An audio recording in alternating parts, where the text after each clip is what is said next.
நகராட்சி நிர்வாகத்தின் மூலம் உருவாக்கப்பட்ட 2000 கோடி ரூபாய் மதிப்பிலான திட்டங்கள் காணொலியின் மூலம் இன்று திறந்து வைக்கிறார் முதலமைச்சர் மு.க.ஸ்டாலின்.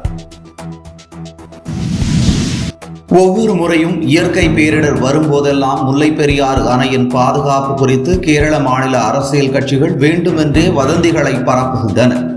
அதிமுக முன்னாள் அமைச்சர் ஆர்.பி. உதயகுமார் குற்றச்சாட்டு.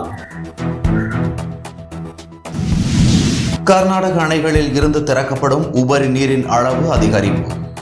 மேட்டூர் அணையின் நீர்மட்டம் மீண்டும் முழு கொள்ளளவான 120 அடியை எட்டியது.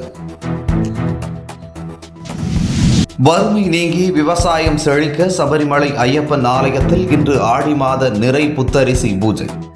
நேற்று மாலை நடை திறக்கப்பட்டு சிறப்பு பூஜைகள் நடைபெற்றன. ஆம்ஸ்ட்ராங் கொலைக்கு நீதி கேட்டு நடைபெற்ற போராட்டம் தொடர்பாக ஆம்ஸ்ட்ராங்கின் 2 வயது மகள் மீது வழக்கு பதியப்பட்டதாக அன்புமணி கூறிய குற்றச்சாட்டில் உண்மை இல்லை. உண்மை சரிபார்க்கும் குழு விளக்கம். பாரிஸ் ஒலிம்பிக் போட்டியில் சிறப்பாக விளையாடிய இந்திய வீரர் வீராங்கனைகளுக்கு பிரதமர் நரேந்திர மோடி பாராட்டு.